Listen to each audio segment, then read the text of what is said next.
Thank you, J.D. Thank you very much to our great Vice President. It was a good decision I made. This morning on these hallowed grounds where generations of American heroes rest in eternal glory, we gather to fulfill the sacred duty of every free man and woman. On Veterans Day, we honor those who have worn the uniform, who have borne the battle, who have stood to watch and whose ranks have formed the mighty wall of flesh and blood, bravery and devotion that has defended our freedom for 250 years. Today, to every veteran, we love our veterans, we say the words too often left unsaid. Thank you for your service. Thank you very much.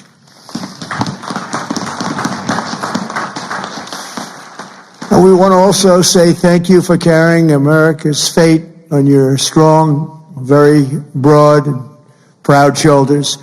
Each of you has earned the respect and the gratitude of our entire nation. We love you, we salute you, and we will never forget what you have done to keep America safe, sovereign, and free. Thank you very much.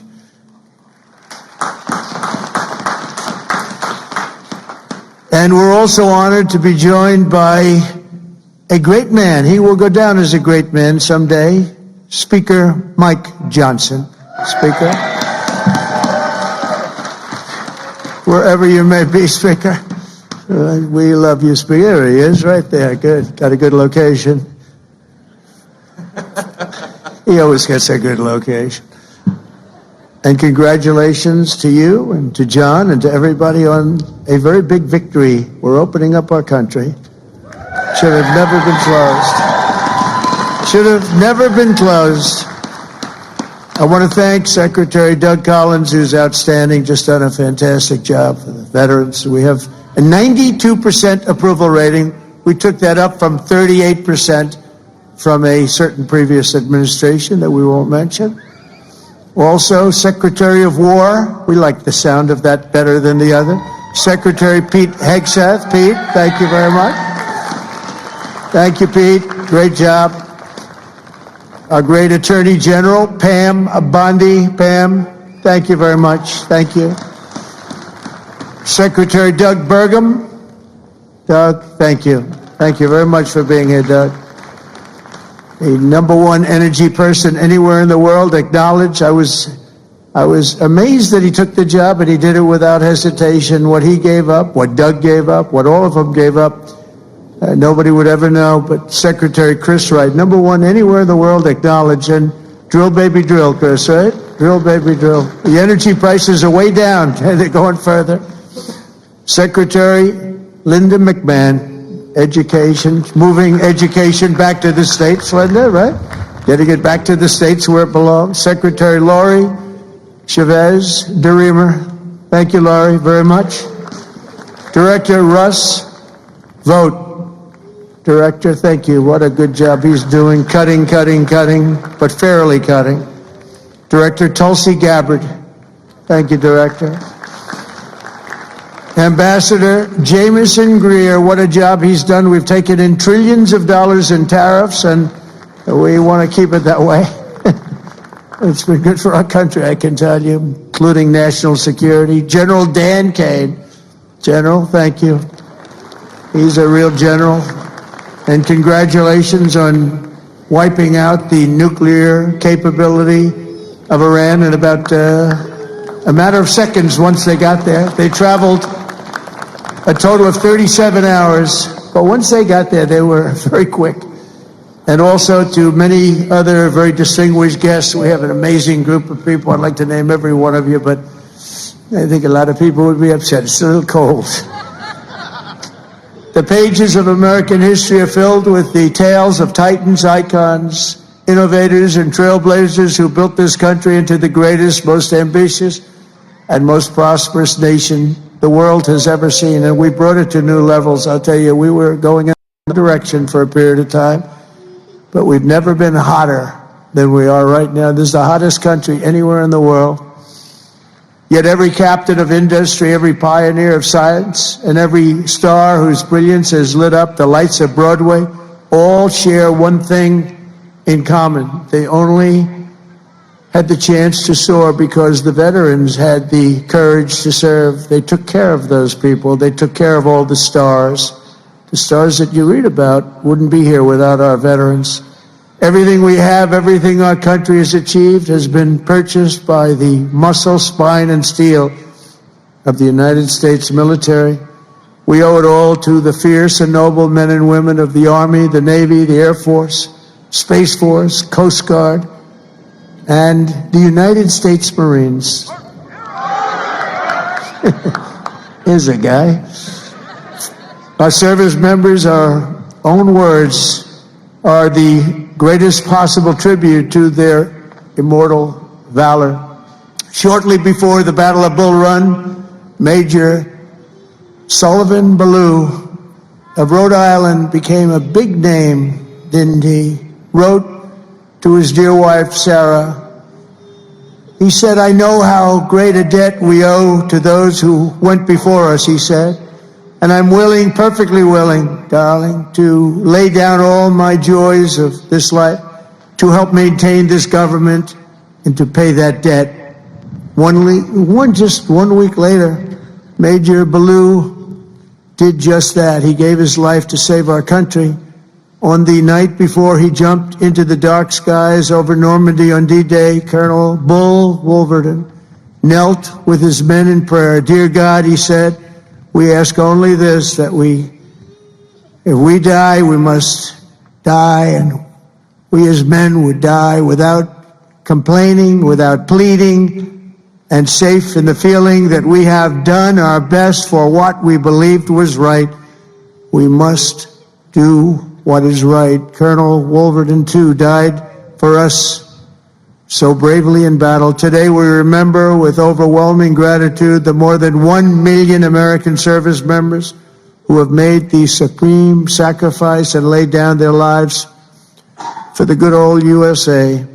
Generation after generation, America's warriors have left behind the comforts of home and family to face violence, evil, and death so that our families could know joy, goodness, and peace. We honor them so strongly. Our heroes have lived through unthinkable nightmares so we could live the American dream, and the American dream is coming back again, stronger than ever before, and you'll see that as the next few years evolve. They have volunteered to give their last breaths to all of us so that we could breathe free.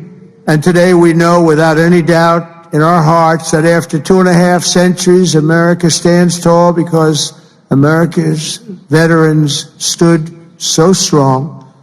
And soon our country will be stronger than ever before. The American veteran has forged a legacy of gallantry and daring without parallel in human history.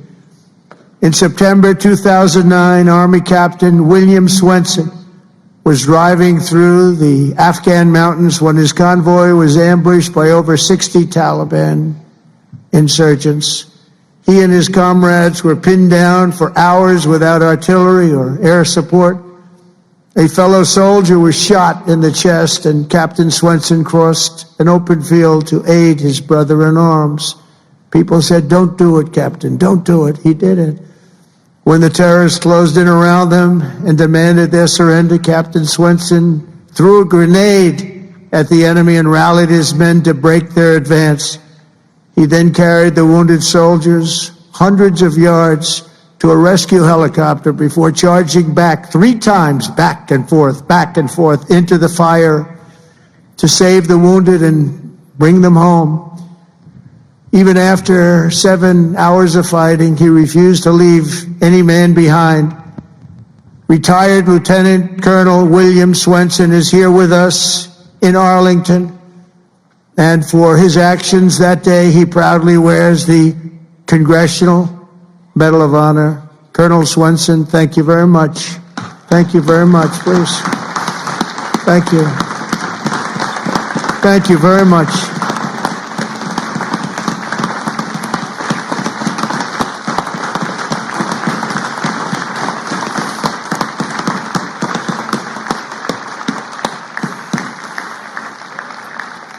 The ultimate honor. Thank you. Another person who shows the Medal of the American Veteran is Dale Stovall. As an Air Force helicopter pilot in Vietnam, Captain Stovall was assigned to rescue a downed American airman deep in hostile territory. Despite the extreme peril, Captain Stovall took off in his HH-53C helicopter and soon came under intense fire, forcing him to turn back. But the captain refused to abandon his mission. The next day, he willingly plunged back into the danger while taking fire from all directions. He didn't have a chance, he felt, but he said, I got to do it. He rescued the downed American pilot who had been stranded on the ground for 23 days and brought him back home alive, completing the deepest rescue behind enemy lines in the entire Vietnam War. For this and 11 other harrowing rescues, he was a brave guy. Dale received the famous Air Force Cross and the Distinguished Flying Cross and 2 Silver Stars, making him the 4th most combat decorated Air Force Academy grad of all time. He retired as a brigadier general after 31 years of service. General Stovall, you are a legend. Please, thank you. General Stovall. Thank you very much. Thank you. You look good, General. You look, I wish I looked that good. You look good. Thank you very much, General. America's warriors never quit, never surrender. They fight, fight, fight, and they win, win, win. That's what we do. We win battles. As you know, today is not only Veterans Day, but it's my proclamation that we are now going to be saying and calling Victory Day for World War I. Victory Day. You know, I was recently at an event and I saw France was celebrating Victory Day, but we didn't. And I saw France was celebrating another Victory Day for World War II. And other countries were celebrating. They were all celebrating. We're the one that won the wars. And I said, from now on, we're going to say Victory Day for World War I and World War II. And we could do for plenty of other wars, but we'll start with those 2. Maybe someday somebody else will add a couple of more because we won a lot of good ones. But when I see other countries celebrating Victory Day, I watched it. I watched UK, I watched Russia. They were celebrating Victory Day, World War II. And I said, we got to have a Victory Day. Nobody even talked about it in our country. But from now on, we're going to be celebrating Victory Day for World War I, for World War II, and frankly, for everything else. Under the Trump administration, we're restoring the pride and the winning spirit of the United States military. That's why we have officially renamed the Department of Defense back to the original name, Department of War. And remember, we won World War I, we won World War II, we won everything in between, we won everything that came before, and then we brilliantly decided to change the name of this great thing that we all created together. And we became politically correct. We don't like being politically correct. So we're not going to be politically correct anymore. From now on, when we fight a war, we only fight for one reason, to win. We fight to win. But under my leadership, we're also fighting for the great veterans who have always been there for us, and especially when we needed them and needed them most. In 9 months, the Trump administration has cut the backlog of VA benefit claims in half. That's a big achievement, and Doug is going to get it down to 0. During the Biden administration, the backlog exploded like we had never seen before, and I'm going to eliminate 100% of that backlog. We're moving at that pace, and already we've processed more than 3 million backlog claims, the most of any year in the history of the VA. We've added more than 1 million extra service hours across the VA centers, and we've opened 20 new facilities in 13 states, something that people said just not possible to do. We also have brought back VA choice and VA accountability, taken away by the Biden administration, so that when you have to wait online, you go out and you get yourself a doctor, or we pay for the doctor if you have to wait. And the other thing is we fired thousands of people who didn't take care of our great veterans. They were sadists, they were sick people, they were thieves, they were everything you want to name, and we got rid of over 9,000 of them.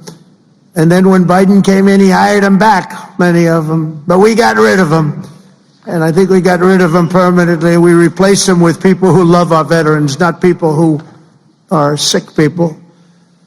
We're also confronting the challenge of veterans' homelessness, and earlier this year I signed an order establishing the National Center for Warrior Independence to house up to 6,000 veterans in need, and we will not stop until we have ended the tragedy of homeless veterans once and for all. I'd see in New York where people that came into our country illegally, they came in illegally, would be put up in hotels, and veterans would be sitting on the sidewalk outside of that hotel where these other people are put in. And many of the people that came in were put in from prisons. They were murderers.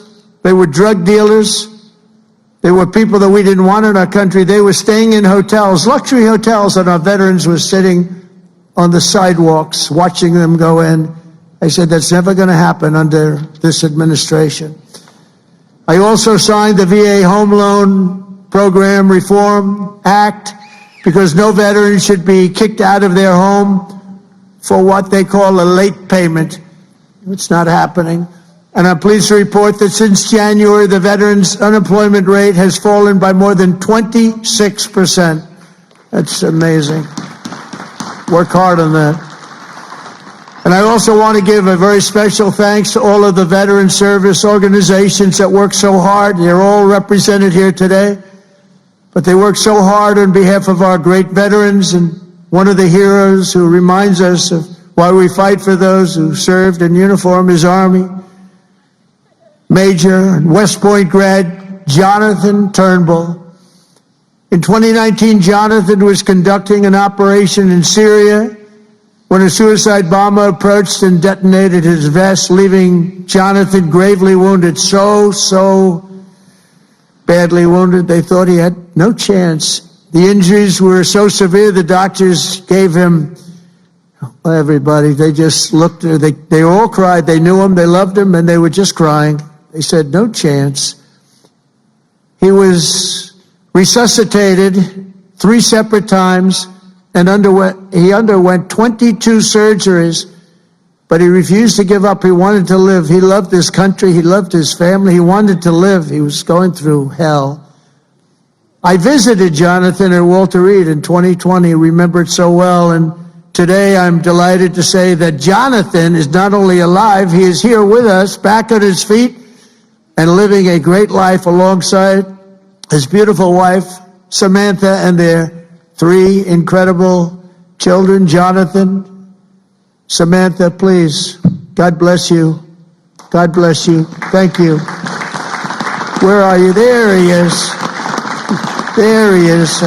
Beautiful. Thank you very much. Thank you. You're a tough guy. You're a tough one. Nobody could have gone through what you went through. He's doing good, isn't he, huh, Samantha? Thank you very much, both. And in conclusion, from the very beginning of our country, our great American flag has always been shielded and protected by a special caste of citizen who has stepped forward to safeguard liberty's cause.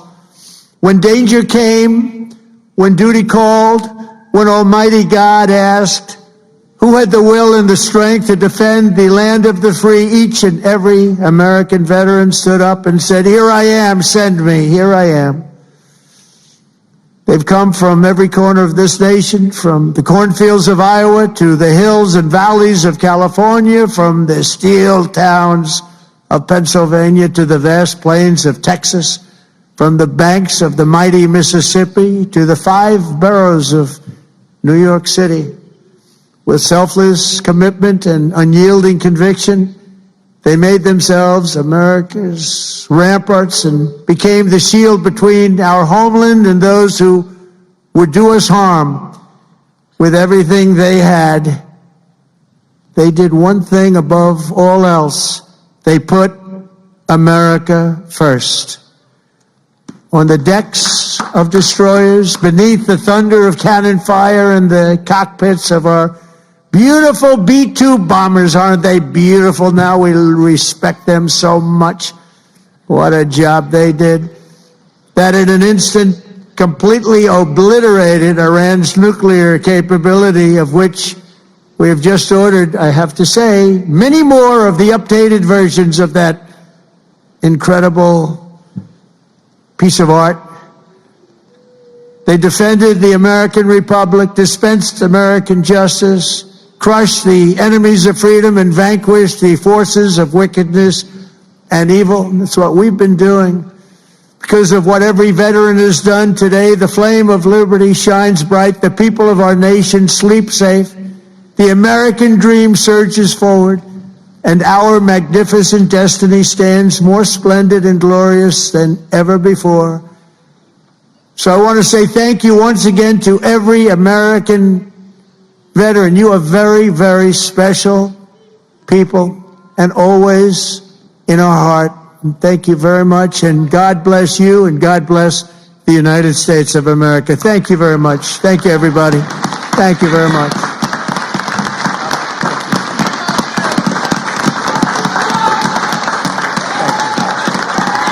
Thank you very much.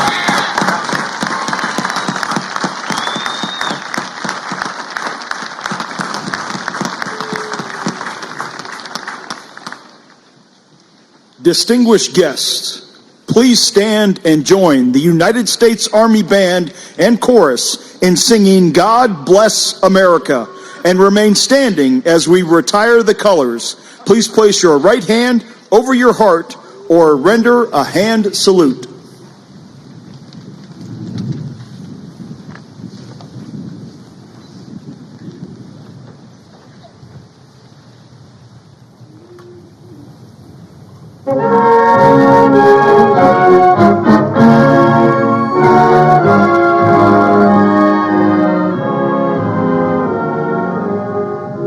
While the storm clouds gather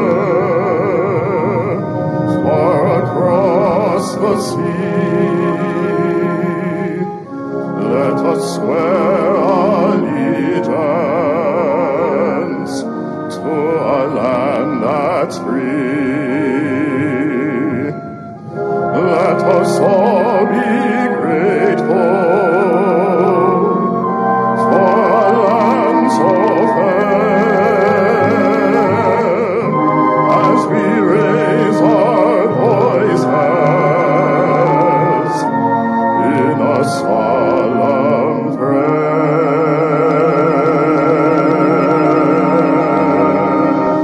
God bless America, land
Retire the colors.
This concludes the 2025 National Veterans Day observance.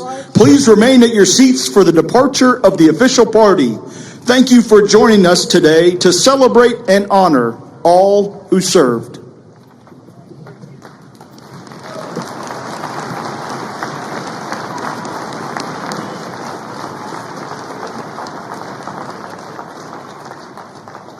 Love you, sir. California. Jersey